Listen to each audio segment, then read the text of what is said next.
Kami, bangsa Indonesia. Kabar duka terjadi di Gunung Merapi. Gunung Merapi kembali berapi pada hari ini di Gunung Merapi. Kali ini saya akan berbagi berikut ini cerita Gunung Merbabu di balik keindahan ketinggian Sirga. Kali ini saya akan berbagi cara ini saya tayang cerita mistis kali ini cerita kali ini akan dari sesosok perempuan spirit bernama wanita perempuan.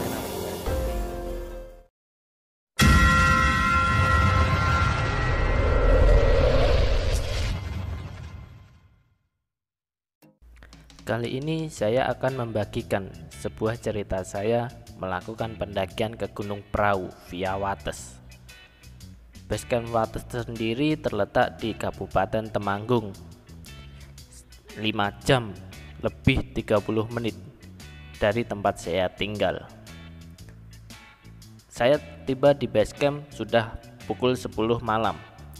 Saya pun langsung registrasi karena saya akan melakukan pendakian esok hari. Saya pun diarahkan untuk istirahat di balai desa di dusun Wates tersebut. Ya, pendakian ini saya lakukan di tanggal 15, 16, 17 yang artinya akan ramai sekali. Maka dari itu saya memilih via Wates dan juga pukul 6 lebih sedikit saya pun sudah memulai pendakian. Awal pendakian treknya masih berupa jalanan cor beton. Dari basecamp ke pos 1 sebenarnya terdapat jasa ojek. Namun saya memilih untuk berjalan kaki saja. Kalau mau ngojek tarifnya 20.000 sekali naik. Dari sini view-nya cukup bagus. Sang surya pun menampakkan diri menemani perjalanan ini. Rumah-rumah warga pun terlihat apik. Begitu juga jika beruntung cuaca cerah. Gunung Sindoro dan Kembang pun terus menyemangati perjalanan ini. Di samping kanan kiri trek dihiasi oleh perkebunan warga, membuat mata sejuk walaupun terik matahari menyengat.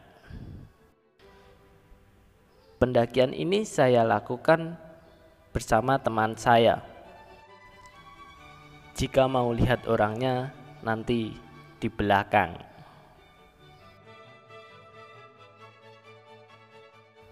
Kurang lebih 45 menit berjalan. Akhirnya saya pun tiba di pos 1.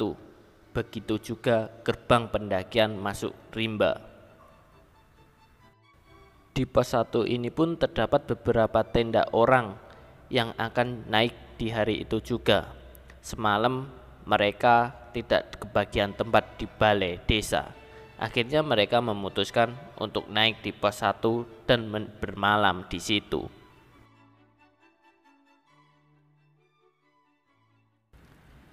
Setelah melewati gerbang, jalanan pun menjadi tanah.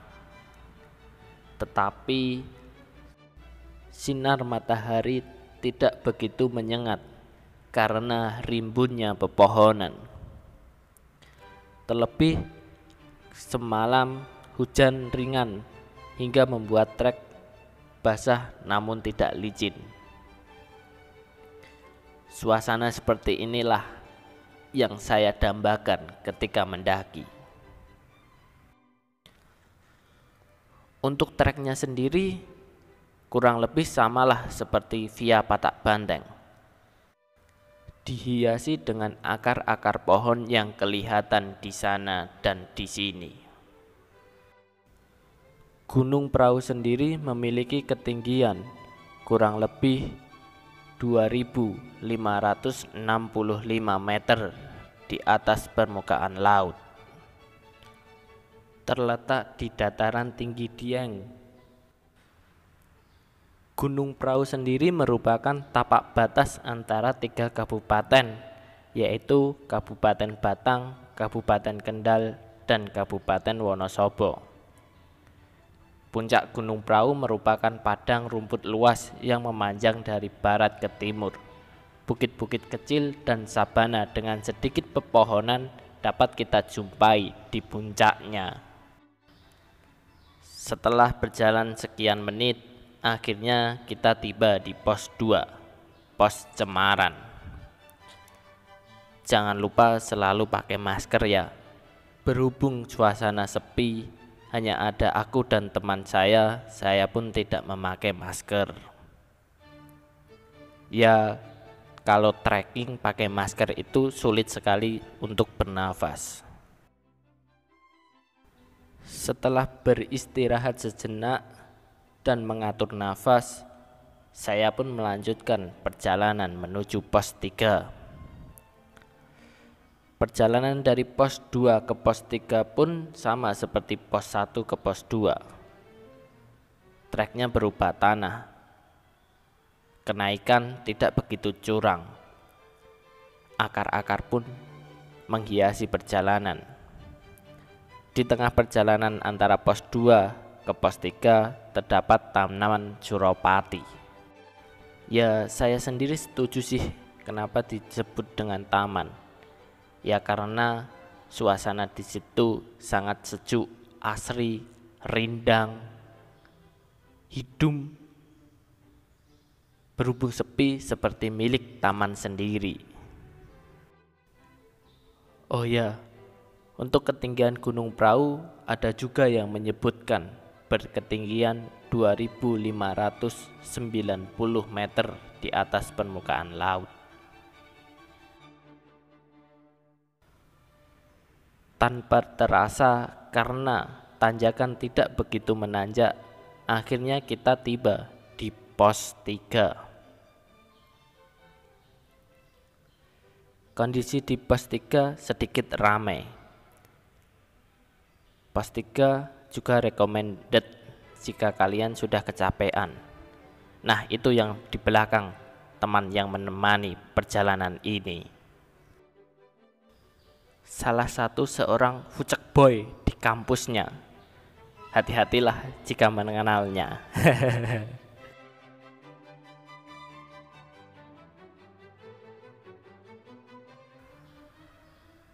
Berjalan sedikit dari pos 3 ke pos selanjutnya, kita akan menemukan 2 sumber mata air.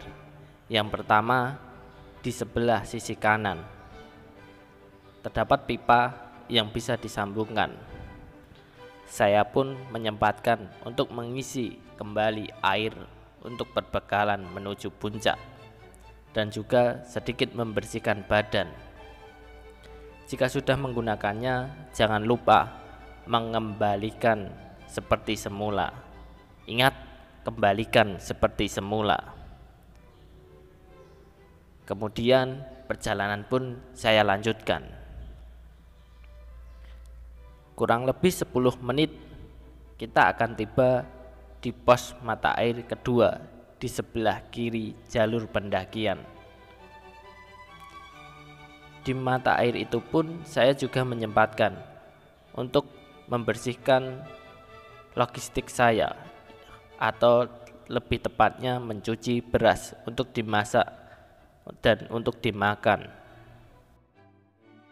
Sambil mengatur napas, kemudian angkat keril dan melanjutkan perjalanan. Rencananya kita akan ngecamp di atas Bukit Rindu sebelum sunrise camp.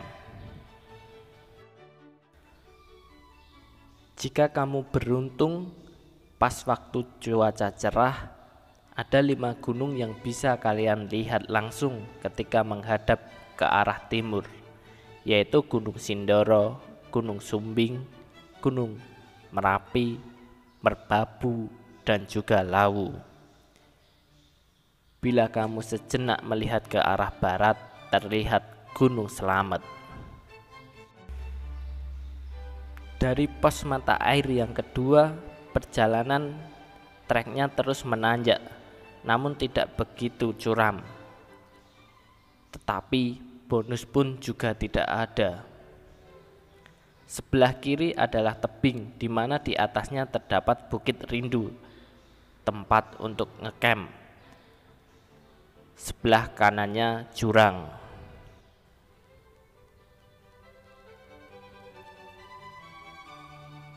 Kita akan melewati persimpangan. Persimpangan itu antara menuju puncak dan juga menuju Bukit Rindu. Persimpangan itu cukup singkat untuk menuju Bukit Rindu, tetapi begitu nanjak sekali. Ketika ke sana ke Bukit Rindu dan ketika lurus ke puncak. Nanti ada juga jalur menuju Bukit Rindu sebelum puncak. Dan di sanalah bukit itu kita akan ngecamp. Nah, inilah jika kalian mau mengambil trek yang tidak begitu naik. Ada yang prewed bro, baju hitam itu. Kamu kapan bro? Yang unik dari jalur Wates, kamu akan menemukan pohon seperti ini. Ini adalah pohon satu-satunya yang bisa kamu lihat di jalur pendakian Gunung Prau. Nah, pas pohon itu saya memutuskan belok ke kiri menuju bukit untuk ngecamp.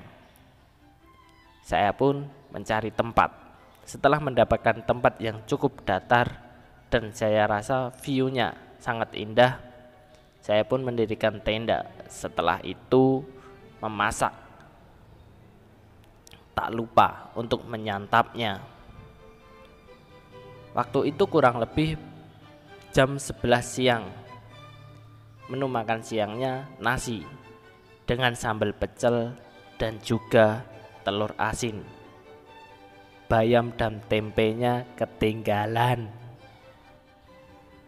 Sambil rebahan saya menikmati awan yang hilir mudik di atas saya atau bahkan sejajar. Menjelang sore kami pun memasak lagi. Ya, karena ketika mendaki jangan sampai tidak makan. Apapun alasannya, makan nomor 1. Ditemani dengan kabut yang hilir mudik, kita memasak, tak lupa menyantapnya. Tetapi cuaca berubah ketika pukul 5 sore. Mendadak menjadi kabut disertai angin kencang. Kami pun memilih masuk ke tenda. Selepas beberapa menit, hujan pun turun. Tidak begitu deras, tetapi membuat daun-daun dan juga tenda kami basah. Malam pun tiba, dan tak kala sang surya menampakkan dirinya, kabut pun belum hilang setelah semalaman, malah semakin menjadi-jadi. Itu membuat perjalanan kami terhenti di camp tersebut. Kami menunggu untuk kabut segera pergi. Sambil menunggunya, kami rebahan di tenda. Tanpa sadar, kami pun kembali tertidur di dalam tenda tersebut.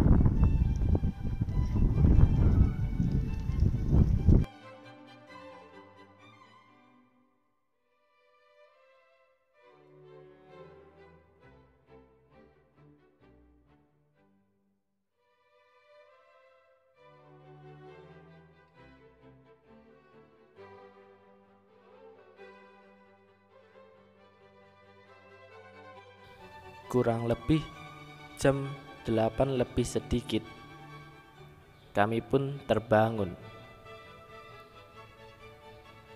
Setelah mengecek di luar, ternyata cuaca sudah cerah. Namun kabut juga datang kemudian pergi. Seketika itu juga kami memutuskan untuk melanjutkan pendakian menuju puncak Gunung Prau untuk mengikuti upacara kemerdekaan negara Republik Indonesia. Belum juga sampai di puncak, suara lagu kebangsaan itu sudah terngiang-ngiang di mana-mana.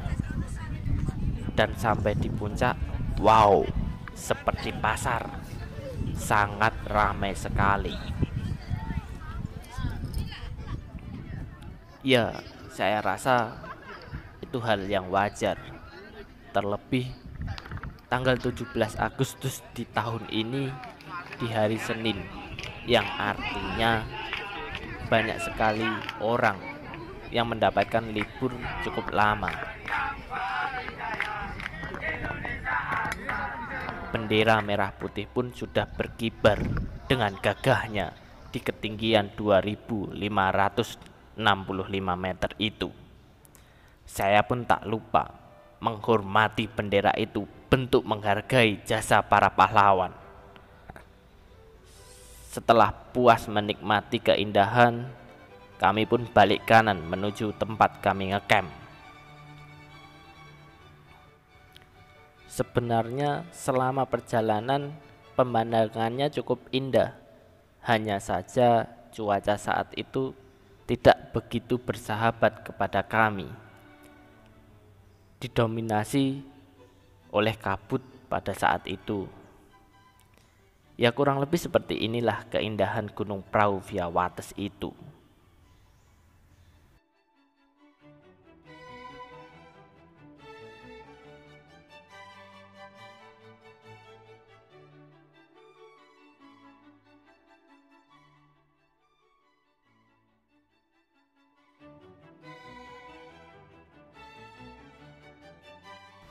Setelah sampai camp, kami pun kembali mengisi perut untuk kembali turun menuju base camp. Sindoro Sumbing Kembang pun seakan-akan memperlihatkan kegagahannya kepada kami. Itu kembang. Selanjutnya Sindoro, kemudian Sumbing, kemudian Merapi sedikit tertutup, Merbabu sedikit itu, kemudian Andong ada, Lawu juga ada, dan Ungaran. Hanya saja kamera saya tak support untuk mengambil gambarnya. Setelah repacking dan beres-beres, tak lupa memunguti sampah yang tercecer di sekitar tenda. Saya pun kembali menuju base camp. Tak lupa mengambil 1, 2, 3 foto untuk menjadikan sebuah kenangan. Sekian cerita dari perjalanan ini. Jangan lupa tinggalkan jejak kalian. Sampai jumpa.